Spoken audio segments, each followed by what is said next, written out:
Greetings. My name is Barbara Segarra-Vazquez. I am a professor at the University of Puerto Rico, and I want to thank the organizers of the Global Breast Cancer Conference 2026 for inviting me to speak today. I'm going to talk about advocacy in action, patient engagement, and empowerment in the United States.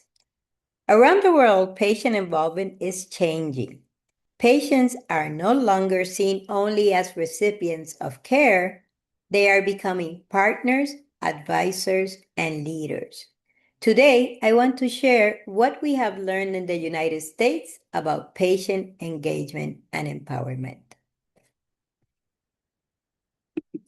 I'm going to talk about my cancer journey, the definition of patient advocates, the role of patient advocates, and the evolution of cancer advocacy in the United States. My personal journey began in 2003 when I was diagnosed with breast cancer stage 2B. I was married with two kids, 10 and 14 at the time, and I was the first family member to ever have cancer. So everything related to cancer was unknown to me. In terms of treatment, I received a lumpectomy, which is to remove the tumor from the breast without removing the breast. I had 8 rounds of chemotherapy, 34 sessions of radiation therapy, and then hormone therapy for 6 years. Cancer came back to the same breast 13 years later in 2017. But again, it was caught early. That time I did receive a mastectomy, and I am here today. Since my first diagnosis, I knew I wanted to help more people. So that's when my advocacy began. So what is a patient advocate? A patient advocate may be a patient, a family member, or someone from the community who cares about improving patient experiences. Patient advocates speak up for patients and survivors. Advocates make sure patients' needs, values, and realities are heard at every level of the system, in hospitals, in research, in government, and in community. As a patient advocate, you can assume many roles. Not everyone wants to assume all the roles, or maybe any at all. But if you come up with the opportunity, you might have different areas where you can advocate. You can work in awareness, where you can talk about the risk of breast cancer, early screening, and what breast cancer is about. Other advocates work closely with people to try to create policies that will help patients and their family. You might have already worked or provided support to somebody else with cancer, or maybe participate in a support group, right? You could also participate in education, again, talking about breast cancer, the risk. And then another area where we see in the United States advocates participating very much is in research, and we'll talk a little bit about that. Let's talk about the evolution of patient advocacy in the United States.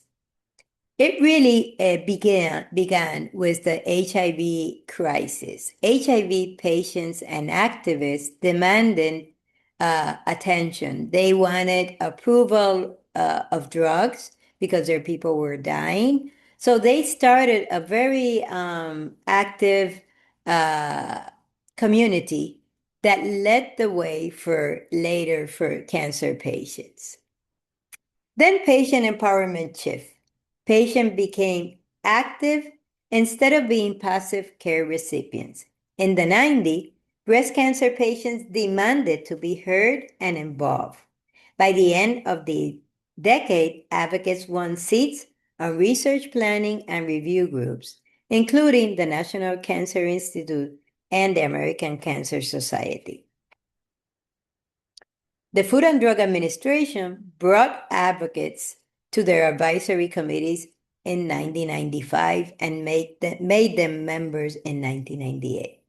The number of patient advocates has increased, as well as the opportunity for patients to serve in different capacities to bring to the forefront patients' needs. There are different trainings available for advocates to continue their growth as true partners. As I mentioned, patient advocates in the United States work closely in research, and here I have a list of the different areas that they work. In the US, research institutions increasingly integrate patients from the earliest stage of research design to the dissemination. One of the most important roles patients have in the United States is shaping clinical research. So patient advocates can evaluate research proposals alongside with scientists, ensuring priorities reflect patient concern, that not only the science is okay, but what is important for patients. Advocates influence funding by highlighting study relevance, feasibility, and patient-centered outcomes. We can ask what symptoms affect daily life, what side effects are acceptable, what outcomes would truly improve quality of life. Those are questions that only patient and patient advocate will really be concerned about. Advocates help simplify complex medical jargons. For example, the informed consent, which they give the participants of a clinical trial, we as patient advocate can look at it before and say if it's really understandable for the general community. And we also can make sure the materials are clear, respectful, and easy to follow.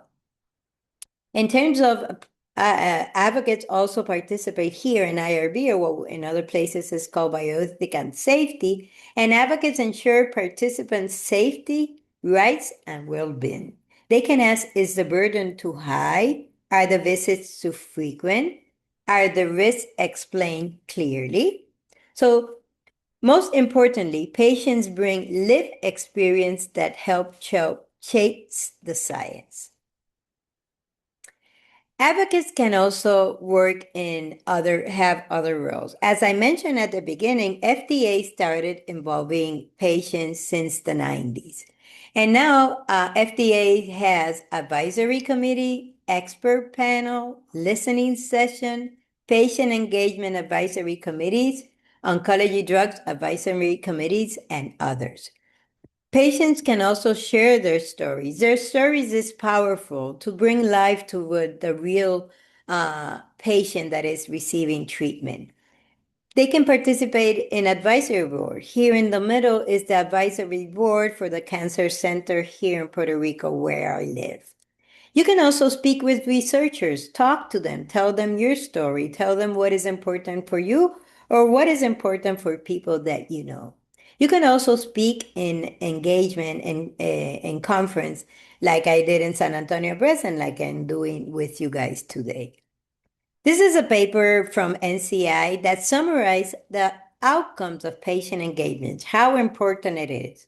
And they summarize it like brings real-life patient experience to research team so they can better understand how study procedures affect people. They can increase the number of patients who join clinical trials and stay in them, build public trust, help other advocates learn about science and talk about it in simple and accurate ways. And they can support sharing research results in language that is easy for everyone to understand. So I hope that in these 10 minutes, I convince you that you can participate. And remember, you don't have to be an expert scientist to make a difference. Your experience matters. Your voice matters. And most importantly, your voice is needed. So thank you for your attention in this afternoon. This is my contact information, and we'll be happy to talk to you sometime. Thank you.